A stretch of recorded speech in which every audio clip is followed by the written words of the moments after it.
the woods at least for a little while. In less than 1 week, community members in Lincoln County rallied together and raised more than $15,000 to help keep the Humane Society open.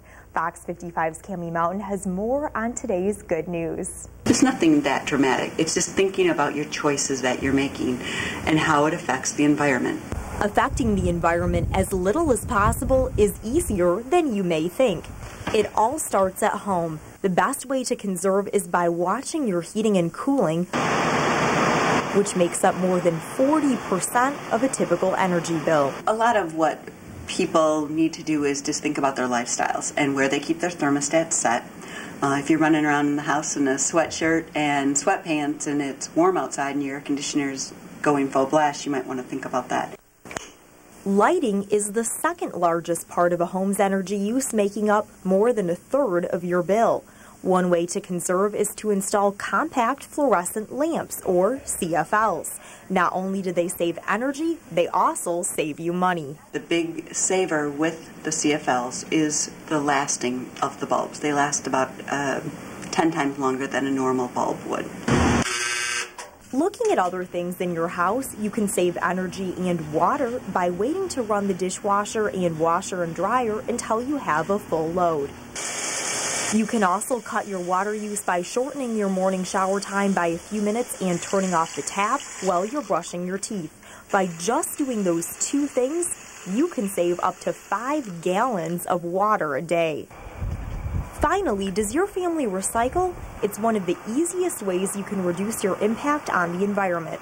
The average person tosses away 28 pounds of trash per week, and the amount of waste we send to landfills each year could cover the entire state of Pennsylvania. If you and your family make a few simple switches in your daily routine, you'll be helping the planet to be just a little bit more green. More and more people are stopping by downtown grocery in Wausau these days to pick up produce. Tomatoes, bananas, peppers, apples, and lettuce line the walls, and they're all organic and locally grown. Going organic means no pesticides, no fungicides, no petroleum fertilizers being put on your fields. Essentially, growing food the way it was grown back in the 40s and 50s. Blaine Tornow, co-owner of Downtown Grocery and owner of Moonshadow Farm, has been growing produce this way for more than 12 years. He says not only is organic food rich in nutrients and taste, it's also good for the environment.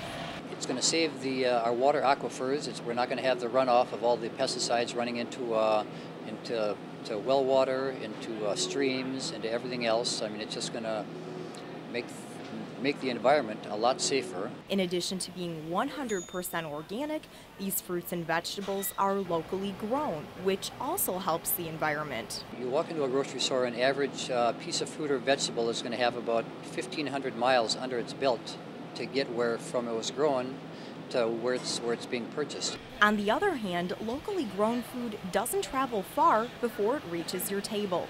Since transporting this kind of produce to the store requires less miles, that means it takes less gas and creates less pollution. There is more work that goes along with growing fruit and vegetables organically, but that disparity between organic and conventional is closing and is getting to be less and less. That's because as more people choose to buy organic and locally grown food, prices continue to come down. And as organic food becomes more mainstream, it's reducing the amount of chemicals that enter our water streams, soil, and air. Tornow says that's food for thought. Once people realize, what goes into their food, that's when everything comes together. With the coverage you can count on, Jenna Bennett, Newsline 9, Wausau.